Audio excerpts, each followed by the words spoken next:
Hey guys, I'm back with a new video. And when I tell you you're gonna want to watch this video, you're gonna want to watch it. This story is insane, crazy, and just like mind-blowing to me because I've never really heard of anything like this happening. Obviously I have, but I don't know, like it just wasn't surreal to me. Like it's never happened like where I live, so it was just like, oh, it wasn't really like, I don't know. It didn't really have much of an impact on me.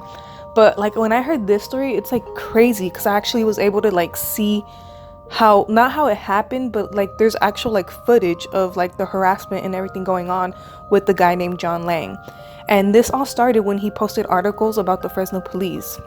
He said that the Fresno police was taking advantage of lower income people because he said the police would take, not even take, scan the plates of cars that were parked at like stores or anything, and that they would later pull them over and, you know, give him a ticket and try to make money. And obviously when he started posting articles like this, the Fresno police didn't like that. So he said he started getting harassed by the police, like he was being followed. They would be in front of his house and a bunch of things like that. So he had surrounded his house with a bunch of CCTV cameras. And, you know, obviously when someone says things like this is happening to him, like you can't, like you're like, okay, there's not really evidence. Like how are we supposed to know it's real? Like people could think he's like sick or something, like, you know, schizophrenic, and he's just like imagining all this stuff. But when I saw like the footage of the CCTV cameras, I was like, holy shit, like this actually happened to him. And this is what I'm saying, like this is crazy. Like I've never really heard anything like this. Obviously I have, but like how I live in a small town, like this is not something that happens. And then when I saw this story and I actually saw footage of how like everything went down, I was like, wow, like this is something that does happen around the world, and it's crazy. So he said that Fresno police, and like they were like go like undercover looking like regular people, that they would show up to his house and cars would park and walk up to his house and just observe it, like trying to see if he's there or not. And he thought that they wanted to implant evidence to incriminate him later on. And honestly, like I said at first, like you hear this and it's like, are you sure? Like maybe you're just paranoid. But like with the videos, like it really is convincing that they were trying to incriminate him, or, you know, trying to kill him. In one of the videos, you could see that his neighbors are trying to keep him in their house because he said that his neighbors had invited him to go over to his house, and these neighbors are presumed to be police informants. So he went over to their house and he started getting uncomfortable, so he decided to leave. But that his neighbors were like saying, no, don't go. They were like trying to stall him. And in the video, because there's like footage of this happening when he goes outside, he was trying to leave, but the neighbors wouldn't let him, so he had to jump over the fence. And they were still kind of like harassing him. They didn't want him to leave. They were still trying to stall him. And when he was able to finally get into his house, he saw that things in his house were tampered with. So like right then and there, he knew, okay, the police or someone was in here and they were obviously doing some digging into his house, or trying to, like I said, incriminate him for something. So like when I saw that, I was like, oh, like this is like for real, like this is like actually true, because I actually saw how he jumped over the fence and like they just wouldn't leave him alone. And it only got weirder too, because there was another footage. It was during the day though. You can see a vehicle parked in front of his house and someone recording his house, and people thought it was a thermal camera, but like, you know, we're not sure, because obviously I don't know about cameras. Maybe other people don't really know about cameras, or they do, but it's just like hard to tell from the CCTV footage. So like that's insane to me. Like what more evidence do you need? Like there's a freaking vehicle parked in front of the house, straight up just recording your house.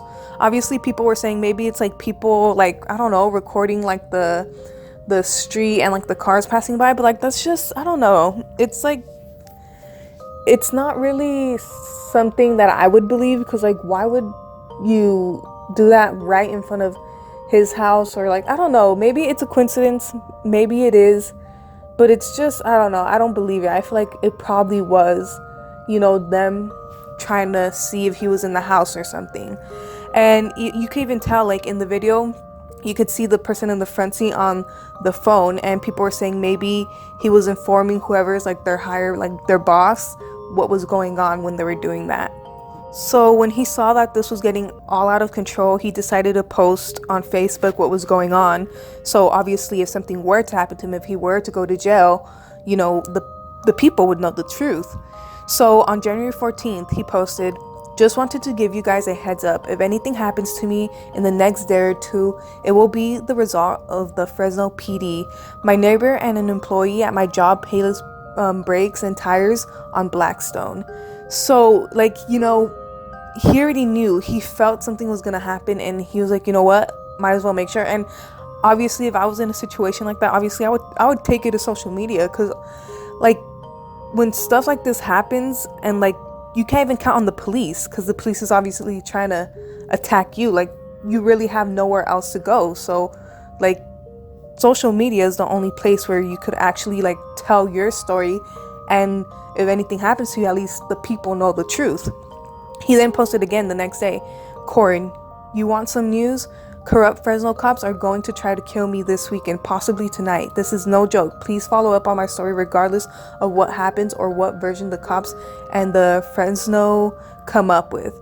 Please check out," and then it was like a web page and my YouTube site, and that's where like all the footage is. And then he said, "Thank you."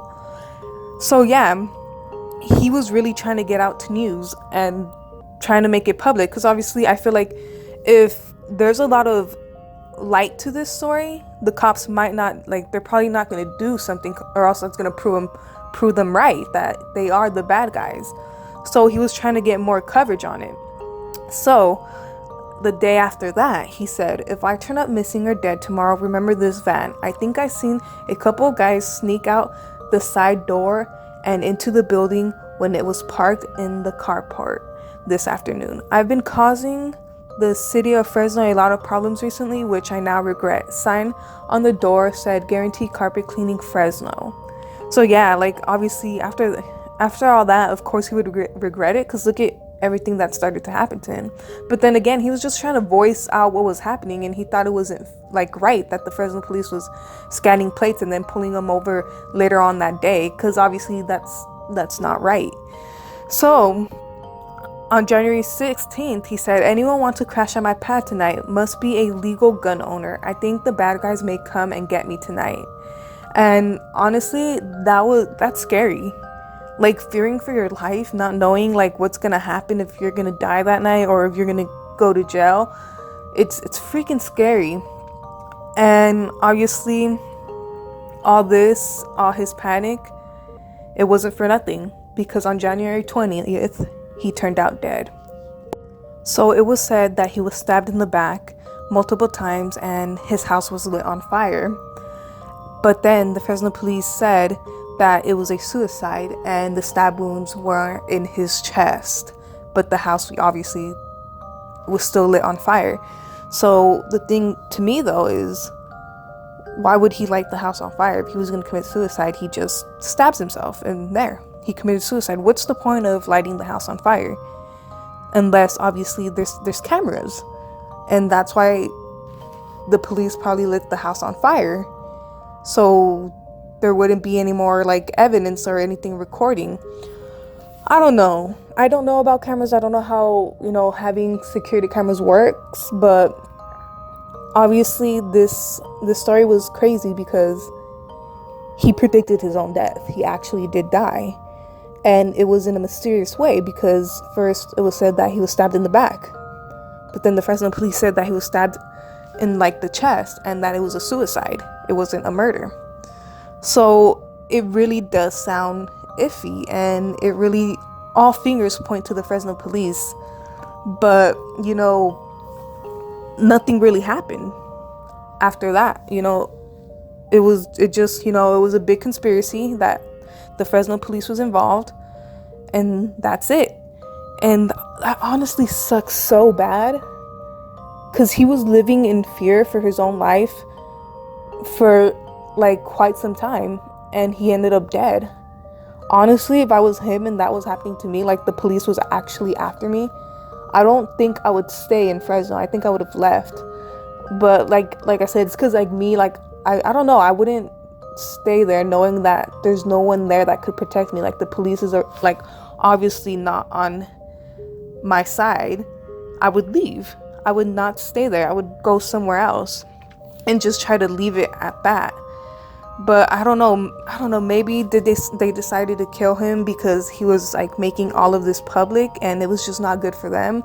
Like honestly, who knows? Maybe they were gonna kill him regardless. It's just a big mystery. And like, this was a very interesting story. Honestly, it sucks that John Lang died.